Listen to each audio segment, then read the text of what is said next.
예, 안녕하십니까. 반갑습니다. 오늘도 좋은 아침이네요.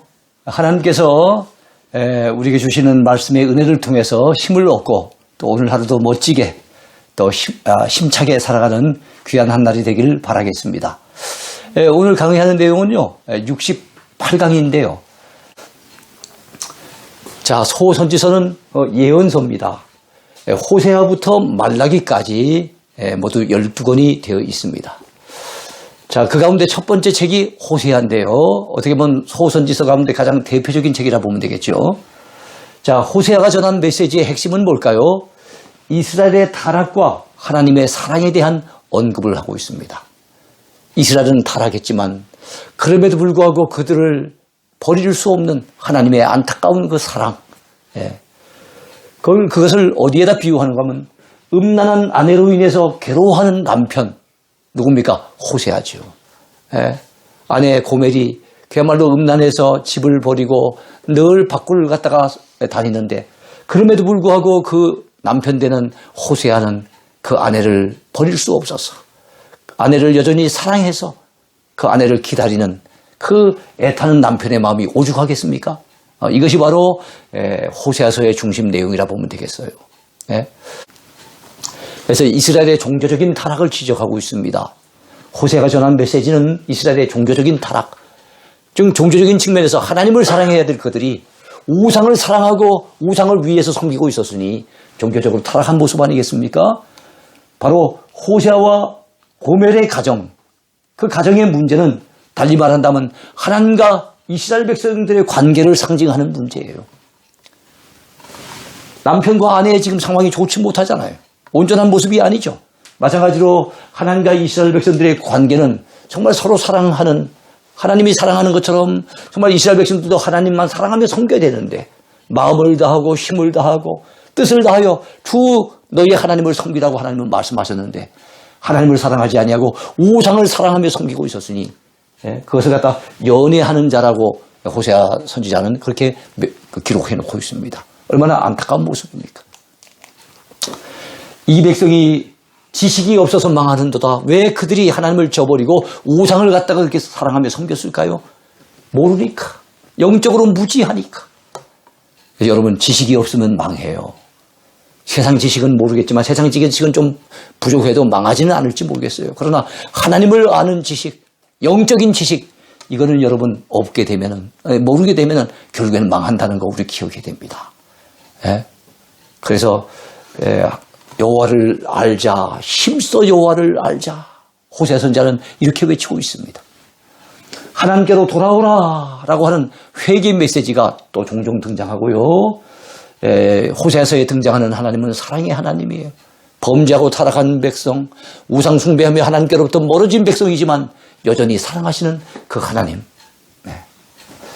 그리고 호세아 선지자를 사랑의 선지자라고 일컫습니다. 사랑의 선지자 하면은 호세아예요. 기억하시기 바라요. 호세아가 전하고자 하는 하나님은 사랑의 하나님. 호세아는 사랑의 선지자. 자, 두 번째는 호세아서 다음에 나온 게 요엘서인데요. 하나님의 심판과 성령 강림을 예고하고 있습니다. 여호와의 날에 임할 진노, 여호와의 날에 임할 진노를 언급하고 있어요. 특별히 요엘서에 자주 등장하는 그 단어 중에 하나가 메뚜기입니다. 메뚜기 재앙이 언급되고 있습니다. 그래서 여호와의 날에 대해서 좀 알 필요가 있을 것 같은데요. 요엘서뿐만 아니라 스바냐서라든지 말라기서라든지 이 소선지서에 보면 종종 나오는 단어 중에 하나가 여호와의 날입니다. 여호와의 날은 어떤 날일까요? 하나님께서 온 세상 만물을 다스리고 계시고 역사를 주관하고 계시지만 평소와는 다르게 하나님께서 강력하게 개입하시는 그 역사 속에 강력하게 개입하시는 날이 있어요. 그 날이 어떤 날이겠습니까? 바로 예를 든다면 예수님의 재림의 때 여호와의 날이에요. 신약성경은 그걸 주의 날이라고 언급하고 있습니다.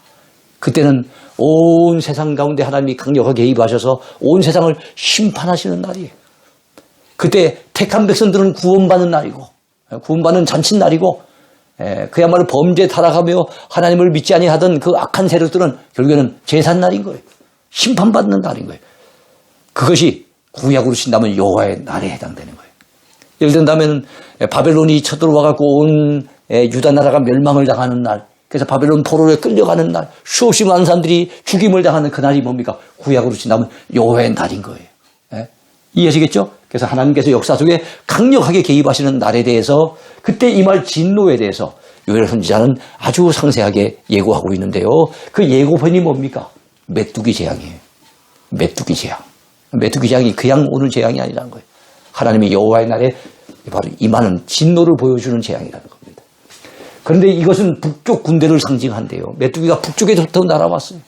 새까맣게 앉아갖고 온 농산물을 다 뜯어먹고 있는 거예요. 그것은 앞으로 북쪽에서 내려오는 군대. 이 메뚜기 자체도 하나의 군대라고 묘사할 수도 있지만 이것은 바벨론이라고 하는 군대가 온 유대 나라를 갖다가 새까맣게 달라붙어도 다 결국은 정복하게 될 것을 예고하는 예고편이라 볼 수 있습니다. 이때 필요한 것은 뭡니까? 이때 유대 백성들에게 필요한 것은 회개예요. 그 당시 회개하는 사람들은 주로 옷을 찢으며 회개했어요. 근데 옷만 찢지 말고 무엇을 찢으라고요? 마음을 찢어 회개하라는 거예요. 네, 요엘서에서 중요한 말씀인데요. 요엘서 2장 13절 말씀입니다. 옷을 찢지 말고 내 마음을 찢으라. 네. 심판에는 양면성이 있어요. 네. 하나님 앞에 진노의 대상이 되는 그 심판의 대상이 되는 사람들에겐 무서운 재앙의 날이지만 그러나 하나님을 믿고 전적으로 의지하는 사람에겐 바로 그때도 하나님이 피난처가 되어주시고 그때도 하나님이 구원해 주신다는 거예요. 그래서 하나님 여호와의 날에 임할 그 심판은 양면성이 있다는 거죠. 하나님을 잘 섬기는 믿음의 사람들에게는 구원의 날이 되고 그렇지 못한 사람들에게는 심판의 날이 되는 거예요. 특별히 여러분 요엘서를 우리가 잊을 수 없는 것은 요엘 선지자는 앞으로 여호와의 날에 임하게 될 것을 예고하면서 여호와의 날 가운데 하나는 바로 주님이 이 땅에 재림에 오신 날도 여호와의 날이지만 메시아가 이 땅에 오시는 날도 여호와의 날인 거예요. 하나님께서 역사 속에 강력하게 개입하시는 메시아가 오시는 그날인데 그때가 되어지면 내 영을 하나님의 영을 만민에게 부어주게 된답니다. 즉 성령께서 오실 것을 예고하는 거예요. 오순절 성령 강림회 때 베드로가 여러분 설교를 합니다. 오늘날도 목사님들이 설교하면 성경 본문이 있어야 되잖아요. 본문을 가지고 설교하지 않습니까? 바로 베드로가 본문으로 삼았던 구약의 말씀이 바로 요엘서인 거예요. 이 요엘서 말씀을 가지고 본문 삼아서 그 120문도에게 지금 너희들에게 임한 성령은 바로 요엘 선지자를 통해서 이미 예고하셨던 그 성령께서 강림해 오신 것이라고 그렇게 전했어요. 그러니까 이 성령 강림을 미리 예고했던 선지자 누굽니까? 요엘 선지자예요. 네. 이번엔 아모스 선지자입니다. 아모스 선지자는 호세아와 동시대 사람이에요. 네. 호세아와 동시대 사람인데 북쪽에서는 가장 오랫동안 통치했던 왕 여로보암 2세가 다스릴 때 있었던 사람이에요. 십자가를 보면서 우리는 공의의 하나님을 생각하게 되고 사랑의 하나님을 생각하게 되잖아요. 마찬가지로 여러분 아까 호세아를 통해 갖고 범죄 타락했는데도 그들을 버리지 못하고 여전히 사랑하시는 하나님을 우리는 발견할 뿐만 아니라 바로 아모스가 전한 메시지를 통해서 하나님은 죄에 대해서 철저하게 미워하시고 죄에 대해서 진노하시는 공의의 하나님인 것을 우리는 또 발견하게 돼요. 그래서 호세아 선지자가 사랑의 선지자라면 아모스 선지자는 공의의 선지자예요. 또는 달리 말하면 정의의 선지자예요. 이스라엘의 타락과 하나님의 공의를 잘 보여주는 책이 아모스입니다. 이스라엘의 도덕적인 타락, 아까 종교적인 타락을 지적했던 것이 호세아 선지자였다면 종교적으로 타락하면 도덕적으로, 윤리적으로도 타락하게 돼 있어요. 하나님을 잘 섬기지 못하는 사람들은 부모에게도 잘할 리가 없어요. 사회생활도 정직하게 아주 남들에게 유익을 끼치고 이렇게 할 수가 없는 거예요. 하나님 앞에 범죄 타락한 사람들은 사회생활을 하고 가정에서 부모를 섬기고 곳곳에서 섬기는 모든 것들이 다 엉망이 될 수밖에 없잖아요. 도덕적인 타락을 지적하고 있어요. 부패와 사치와 압제, 약한 자들을 막 짓밟는 이 압제를 일삼았다는 거예요. 그런 세상을 향해서 말씀을 전하여 외쳐서 정의를 물같이, 공의를 마르지 않는 강같이. 공의의 선지자는 누굽니까? 바로 아모스. 정의의 선지자, 공의의 선지자 아모스입니다. 이 아모스의 내용을 아시겠죠? 그 다음에 이번에는 오바댜서를 보겠습니다. 구약에서 가장 짧은 책이에요. 선지서 중에 가장 짧아요. 1장으로 구성됐어요. 신약은 1장으로 된 책들이 더러 있습니다. 유다서도 있고 요한 2서, 요한 3서 이런 책들이 있는데 여러분 구약에는 딱 한 권밖에 없어요. 1장 되어 있는 거는 오바댜만이 1장으로 구성되어 있습니다. 에돔에 대한 경고예요. 에돔은 어떤 나라입니까? 오늘날의 요르단의 한 부분인데요. 바로 이스라엘 백성의 동쪽에 있는 나라잖아요. 동쪽에서는 가장 남쪽입니다. 자, 요단강 건너편에 이스라엘의 동쪽에 보면은 맨 위에 암몬이 있었고 그 밑에 모압이 있었고 맨 밑에 에돔이 있었잖아요. 그러니까 사해 근처에 있는 이 에돔 사람들은 에서의 후손들입니다. 야곱의 쌍둥이 형 에서의 후손들인데 그들에 대한 경고입니다. 왜 경고를 하고 있을까요? 그 내용을 한번 봅시다. 유다가 망할 때, 남유다가 멸망을 할 때 보여준 이 에돔 사람들의 간악한 행태가 있었어요. 형제 나라가 망하는데도 방관했습니다. 오히려 약탈을 일삼았습니다. 그리고 고발을 했어요. 여러분, 불이 나면은 어떻게 됩니까? 같이 불 끄러 안타까워하면서 막 빨리 불 끄는데 우리 도와줘야 되는 것이 적어도 이웃 사람들의 심정이 돼야 되지 않겠습니까? 근데 여러분, 불이 나면은 소방대원들도 많이 오지만 경찰관들도 엄청 많이 온답니다. 왜 그런 줄 아십니까? 불난 그 틈을 타가지고 불 끄는 척하면서 그 안에서 도둑질을 한 사람들이 그리 많다는 거예요. 예? 나라가 지금 멸망을 당했어요. 남유다가 멸망을 당했으면 적어도 에돔이라는 나라는 야곱의 쌍둥이 형제가 에서니까 에돔 사람들 봤을 때는 형제 나라잖아요. 형제 나라가 멸망당하면 안타까워하고 같이 슬퍼해주고 이래야 되는데 오히려 그거를 갖다 방관할 뿐만 아니라 약탈을 일삼았으니까 얼마나 잘못된 행태를 보였습니까? 그 에돔 하나님이 결국에는 손보시는 거예요.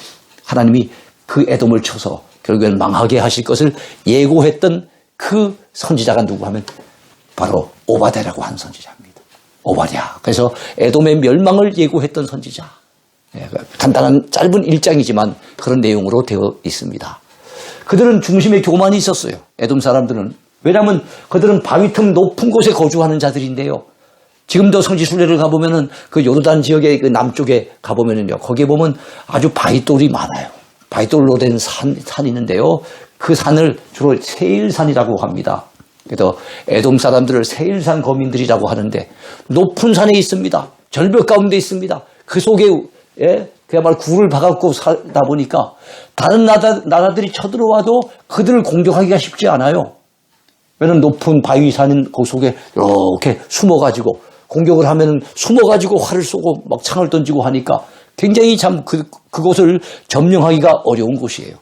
그러니까 그들은 감히 우리를 누가 손댈 것이냐 이래가지고 엄청나게 교만했던 나라가 어떤 나라고 하면 에돔이에요. 근데 이 에돔도 결국에는 바벨론에서 멸망을 당합니다. 교만하면 망하는 거예요. 그래서 에서의 산을 심판하리라. 하나님께서 에서의 산을 심판하리라. 이건 바로 에서의 산, 즉 세일산 거민들을 하나님이 결국에는 심판하시겠다고 하는 예고편인데 그걸 갖다가 오바댜 선지자가 잘 전해 주었습니다. 이번엔 요나서입니다. 어떻게 보면 소선지서의 기록자 가운데 가장 유명한 사람이 요나가 아니겠는가. 가장 이야기거리가 많고 어린아들까지도 기억하는 그 선지자가 아마 요나일 거예요. 요나서의 중심 주제가 뭡니까? 이방인도 아끼시는 하나님. 이방인도 아끼시는 하나님에 대해서 언급을 하고 있습니다. 여러분 아수르의 수도가 어디입니까? 니느웨입니다. 니느웨. 아수르의 수도 니느웨. 그 니느웨 성으로 가서 외치라는 거예요. 뭘 외칠까요? 회개를 외치라는 겁니다. 회개하라고 외치라는 거예요. 누구에게 떨어진 명령입니까? 하나님께서 요나에게 주신 명령이에요. 그러나 그 명령에 요나는 불순종합니다. 왜냐하면 아수르는 북이스라엘을 늘 괴롭히던 나라이기 때문에 요나 생각은 그들이 범죄 달아가다 망해야 될 나라인데 가서 내가 회개하라고 외치게 되어지면 그들이 혹시 회개할 경우에는 하나님은 인자하시며 긍휼이 많으시며 사랑이 풍성한 하나님이니까 다 용서해 주실 것 같거든요. 자기가 봤을 때는 저 원수 나라는 멸망을 당해야 될 나라인데 그곳에 가서 말씀을 전한다는 것이 자기 신학에 맞지 않고 자기 감정에도 맞지 않는 거예요.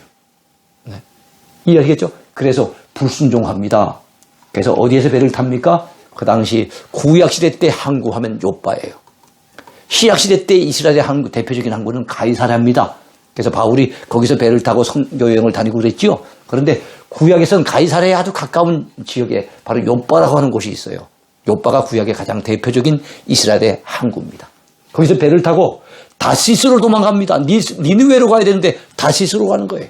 하나님 말씀에 불순종하니 하나님이 혹시 자기를 징벌할까 봐 하나님이 안 따라오는 먼 나라로 도망가겠다는 거예요. 그 먼 나라가 어디입니까? 스페인이라고 하는 곳이고 스페인의 항구 도시가 바로 타르시스, 다시스인 거예요. 여러분 참 요나의 신학이 얼마나 좁았는가 할 수 있죠. 하나님은 유대인들만의 하나님인 줄 알았어요. 팔레스타인 땅에서만, 가나안 땅에서만 다스리는 하나님이라서 멀리 도망가면 못 따라올 줄 알았어요. 얼마나 편협된 신학입니까? 그의 신학 속에는 구원관, 그가 생각했던 구원관은 택한 백성 이스라엘만 구원받는다고 생각했지 감히 이방인들은 구원을 받는다는 걸 생각을 못했던 사람인 거예요. 어디 뭐 요나뿐이겠습니까? 그 당시에 아마 구약시대 때 그 시대를 살았던 사람들은 상당수 아마 요나와 같은 생각을 가지지 않았겠는가 생각을 해요. 여러분 요나서의 1장에는 배 안에 있는 요나가 등장합니다. 요나서는 4장으로 구성되어 있거든요. 배 안에 있는 요나는 그 배 타면 안 되는 거예요. 배를 타고 다시스로 가서는 안 돼요. 니느웨로 가야 되는데요. 배를 탔다는 것은 바로 불순종하는 요나의 모습을 보여주고 있어요. 그 바람에 하나님께서 그를 갖다가 바다 가운데 던지도록 만드시잖아요. 예? 그 제비를 뽑아가지고 이 풍랑이 누구 때문에 일어나는지 알아봤더니 요나 때문에 일어난 거예요.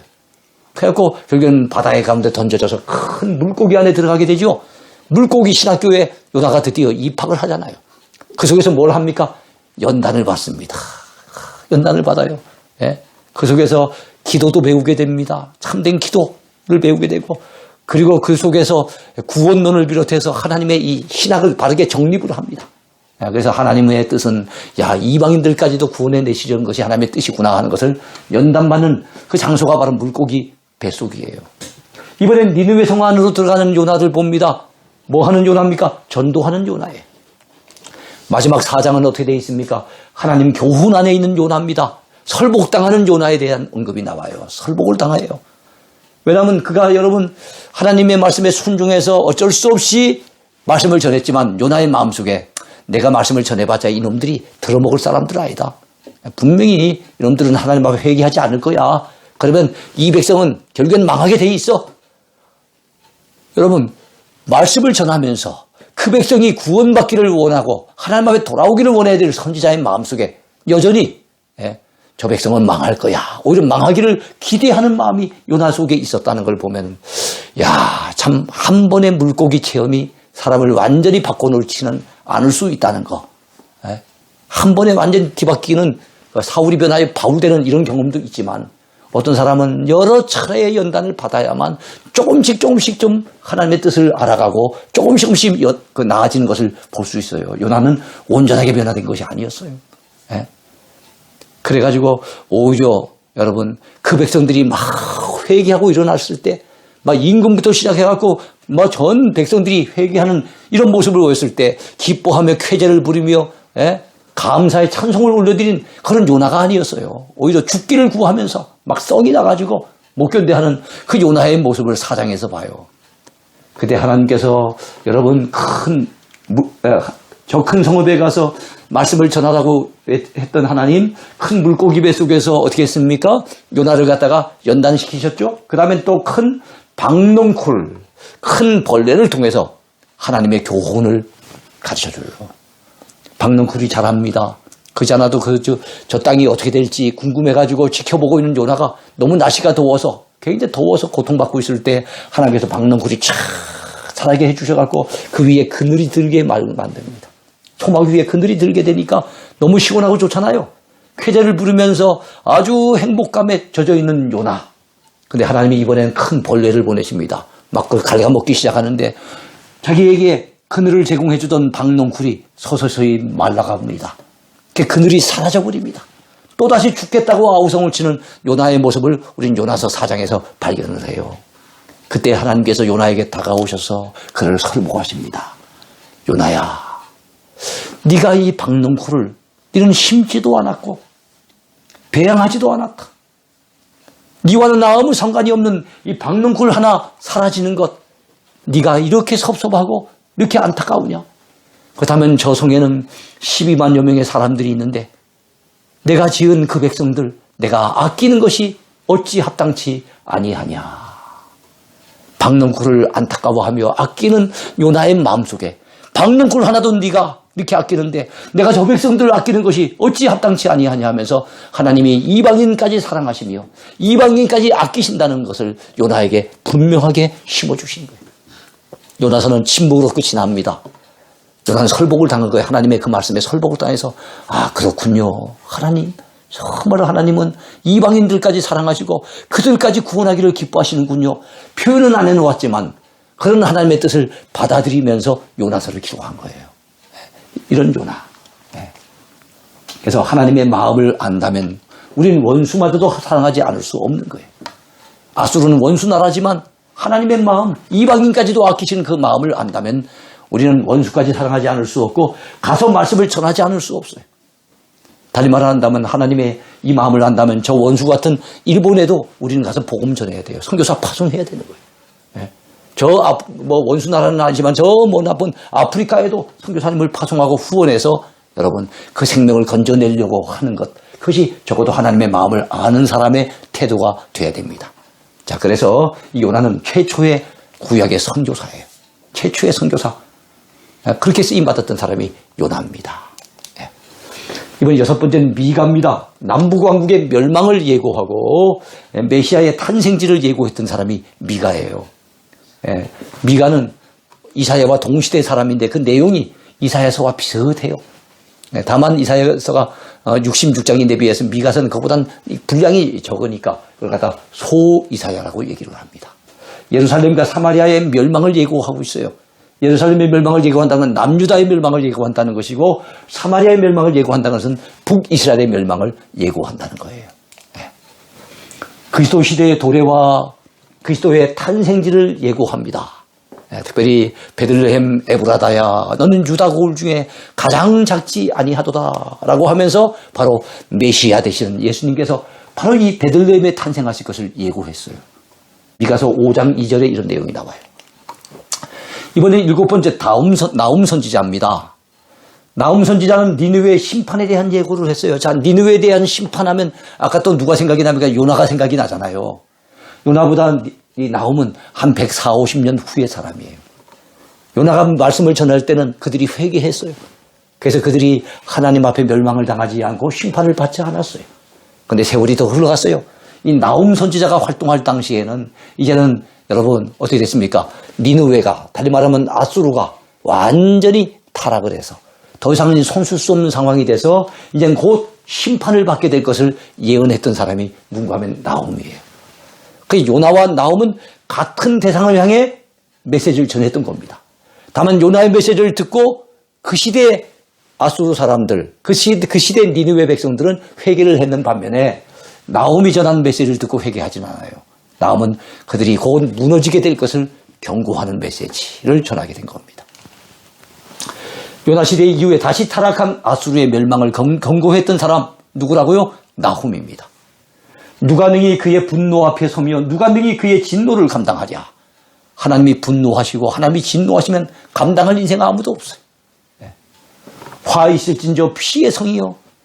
여러분 이 니느웨 성을 갖다가 전쟁하기를 좋아하고 피를 많이 흘렸던 백성들이라 해서 그 성을 피의 성이라고 언급을 하고 있어요. 결과적으로는 그 피값이 그들에게 돌아가서 결국엔 니느웨 성이 무너져 버리고 아수르가 멸망하게 될 것을 예고하는 거예요. 그 아수르는 바벨론에 의해서 멸망을 당합니다. 이번에는 하박국을 보겠습니다. 의인은 믿음으로 살리라. 여러분 하박국의 내용, 이 하박국 역시도 요나 다음, 요나, 호세아 다음으로 아마 이 하박국을 사람들이 많이 알지 않겠는가. 소선지서 중에서는 그런 생각을 해요. 하박국은 하나님 앞에 투덜쟁이 선지자입니다. 끊임없이 투덜거렸어요. 불만을 제기했어요.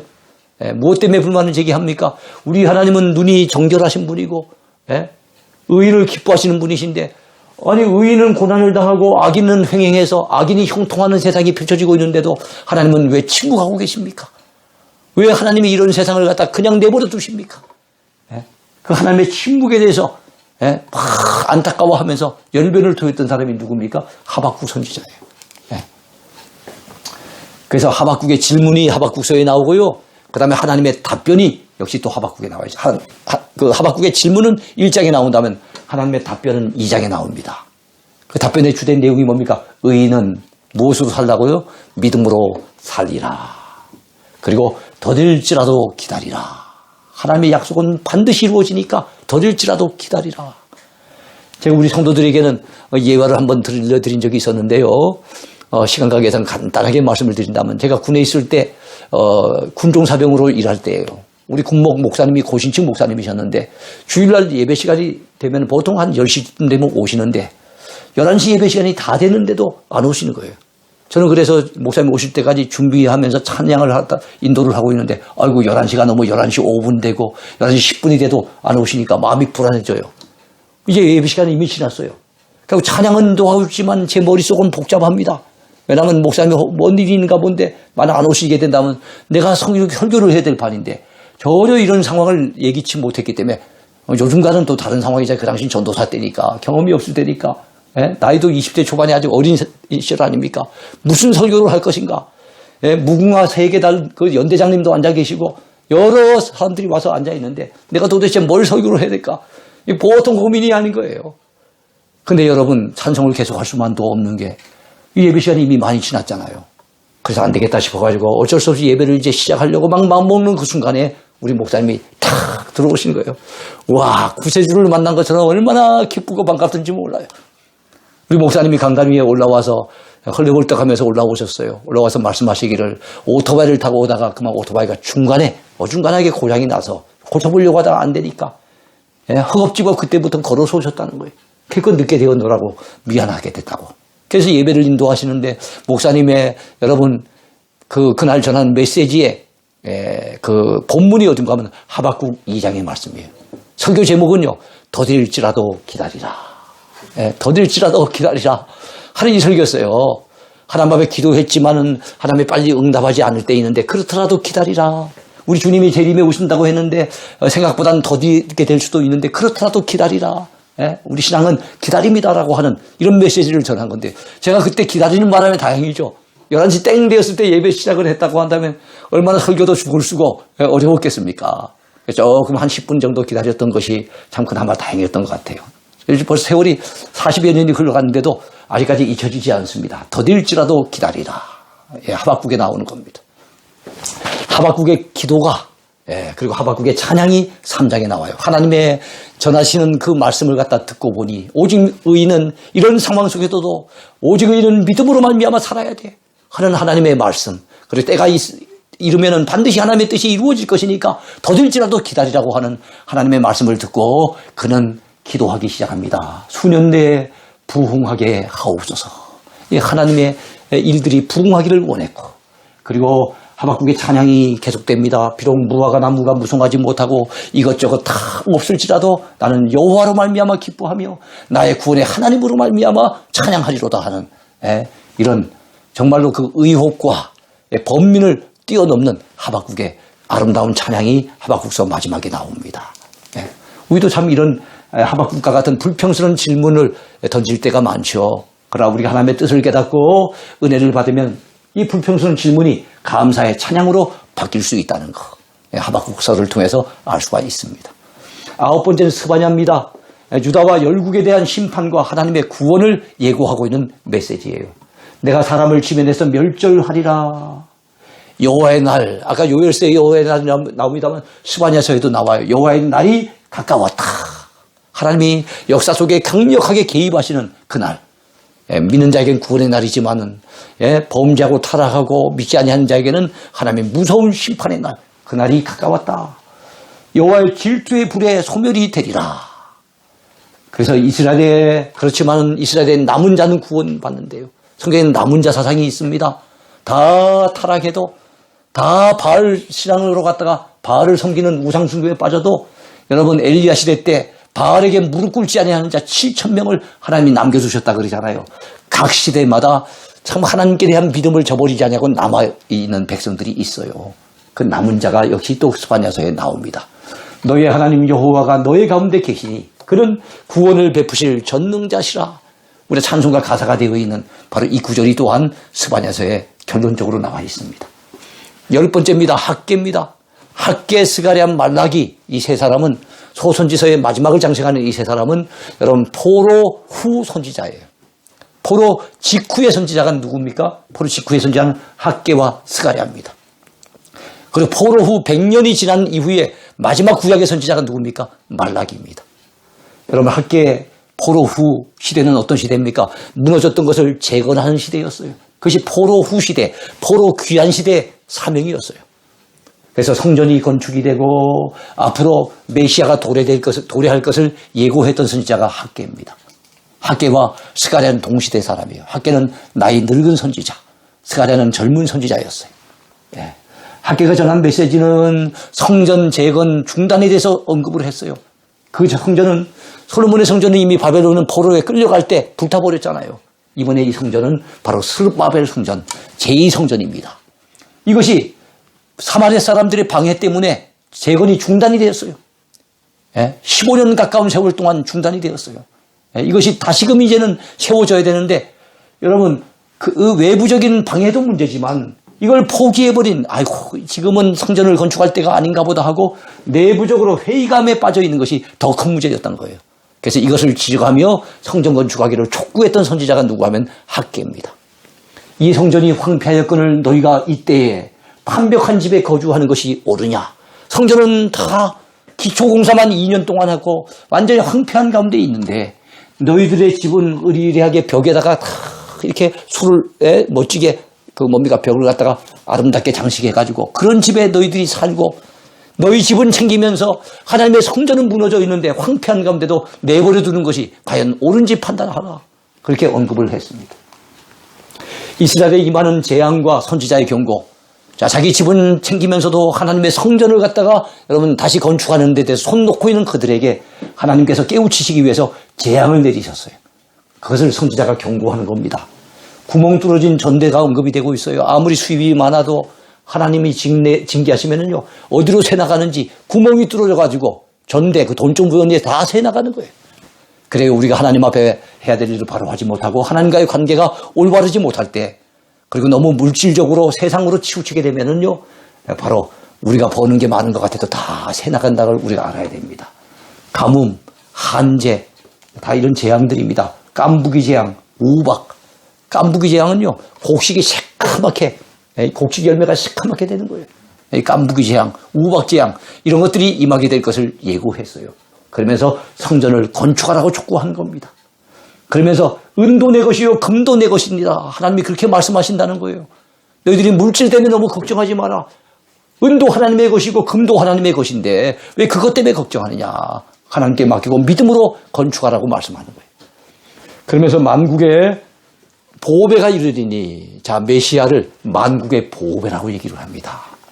그래서 사도 바울은 고린도 후서에서 우리는 보배를 지닌 질그릇이라 그랬죠. 우리 질그릇같이 연약한 존재고 깨지기 쉬운 존재고 무가치해 보이는 존재인지 모르겠지만 우리 속에 모시고 있는 예수님은요, 만국의 보배예요. 그래서 우리는 보배를 지닌 질그릇이고 우리 주님은 만국의 보배인데 바로 이 만국의 보배와 같은 예수님이 오실 것을 바로 학개 선지자는 예고를 했던 겁니다. 예. 그래서 이렇게 성전을 다시 짓게 된다면 오늘부터는 다시 복을 주리라. 이렇게 예고하며 전했던 학개 선지자. 그는 포로 귀한 시기의 선지자였어요. 자, 학개와 동시대에 일했던 젊은 선지자 스가랴를 한번 살펴볼까요? 그 역시도 성전 건축에 대해서 얘기하고 메시아가 오실 것에 대해서 그분이 어떤 사역을 하실 것인지에 대해서 잘 예고해 주었습니다. 그러면서 내 힘의 원천이 무엇이냐? 나의 영으로 되느니라. 이게 무슨 뜻일까요? 스룹바벨에게 이 스가랴 선지자는 하나님의 메시지를 전하는 겁니다. 예. 네가 왜 이렇게 힘이 빠져 있느냐? 내 힘의 원천이 무엇이냐?